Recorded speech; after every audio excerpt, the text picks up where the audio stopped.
ಇದು ಒಂದು last question ನಿಮಗೆ ಏನಂತಂದರೆ ಅಶ್ವಿನಿ ಅವರ ಆಟದ ಬಗ್ಗೆ. ಅಶ್ವಿನಿ ಅವ್ರು ಸ್ಟಾರ್ಟಿಂಗ್ ಬಂದಾಗ ತುಂಬ ಅಗ್ರೆಸಿವ್ ಇರ್ತಾರೆ. ನೀವು ಕೂಡ ಎಪಿಸೋಡ್ ನೋಡಿದ್ದೀನಿ ಅಂತ ಹೇಳಿದ್ರೆ ಅಷ್ಟು ಎಪಿಸೋಡ್ಸು. ಆ್ಯಂಡ್ ನೀವು ಹೋದಾಗ ಅವ್ರ ಜೊತೆ ಕ್ಲೋಸ್ ಕೂಡ ಆಗ್ತೀರಿ ಆ್ಯಂಡ್ ಎಂಡ್ವರೆಗೂ ನೀವು ಅವ್ರ ಜೊತೆ ತುಂಬ ಚೆನ್ನಾಗಿರ್ತೀರಿ. ಈ ನಡುವೆ ಅಶ್ವಿನಿ ಅವರು ತಮ್ಮ ಆಟದ ಶೈಲಿನ ಬದಲು ಮಾಡ್ಕೊಂಡಿದ್ದಾರೆ. ಅಂದರೆ ಅವರು ಮಾತಾಡೋದಾಗಿರ್ಬೋದು ಎಲ್ಲನೂ ಒಂಥರ ಸಾಫ್ಟಾಗಿ ಅನ್ನಿಸ್ತಾ ಇದ್ದಾರೆ. ಹೆಂಗೆ ಅವರು ಸ್ಟ್ರಾಟಜಿ ಮಾಡ್ಕೊಂಡಿರೋದ ಇದು ಅಥವಾ ನಿಜವಾಗ್ಲೂ ಬದಲಾಗಿದ್ದಾರೆ? ಯಾಕಂದರೆ ಕಾವ್ಯ ಪದೇ ಪದೇ ಹೇಳ್ತಾ ಇದ್ದಾರೆ ಅಶ್ವಿನಿ ಅವ್ರು ಬದಲಾಗಿಲ್ಲ ಅಂತ. ನೀವು ತುಂಬ ಹತ್ತಿರದಿಂದ ನೋಡಿದಿರಿ, ನಿಮಗೇನು ಅನ್ಸುತ್ತೆ? ಮ್ಯಾಮ್ ಅಶ್ವಿನಿ ಮ್ಯಾಮ್ ಹೇಗೆ ಅಂದರೆ ಸಿಚುವೇಶನ್ಗೆ ರಿಯಾಕ್ಟ್ ಮಾಡಿಬಿಡ್ತಾರೆ. ಈಗ ನಾನೇ ಪ್ರತಿ ಸತಿ ಬಂದರೂ ಒಂದು ಮಸಿ ಬಳಿಯೋದಾಗಲಿ, ಮೆಣಸಿಕಾಯಿ ತಿನ್ಸೋದಾಗಲಿ, ಹಾರ ಹಾಕೋದಾಗಲಿ, ಕಪ್ ನೀರು ಹಾಕೋದಾಗಲಿ ಅಶ್ವಿನಿ ಅಶ್ವಿನಿ ಅಶ್ವಿನಿ ಅಶ್ವಿನಿ ಅಂತಲೇ ಕೊಡ್ತೀನಿ. ಬಟ್ ಅವರು ವ್ಯಕ್ತಿ ಹೇಗಂದರೆ ಆ ಮೂಮೆಂಟಲ್ಲಿ ಶಿಲ್ ರಿಯಾಕ್ಟ್, ತುಂಬ ಕಿರ್ಚಾಡ್ತಾರೆ. ದಟ್ಸ್ ಆಬ್ವಿಯಸ್ಲಿ ಈ ಶೋ ಡಿಮಾಂಡ್ ಮಾಡೇ ಮಾಡುತ್ತೆ. You need to react and ನಿನ್ನ ಒಪಿನಿಯನ್ ಲೌಡಾಗಿ ಹೇಳಬೇಕು.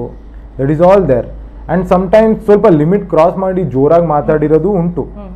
ಬಟ್ ಅದು ಬಿಟ್ಟು she is actually very nice person.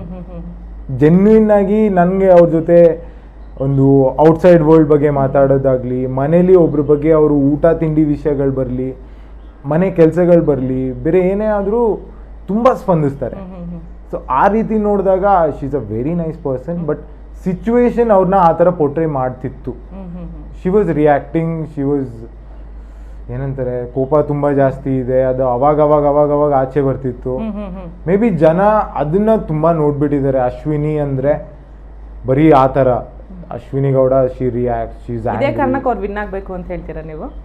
She is actually a very genuine person. ನಂಗೆ ಪರ್ಸ್ನಲ್ ಲೆವೆಲಾಗಿ ತುಂಬ ಕನೆಕ್ಟ್ ಆದರು. Because I could vibe with her very well.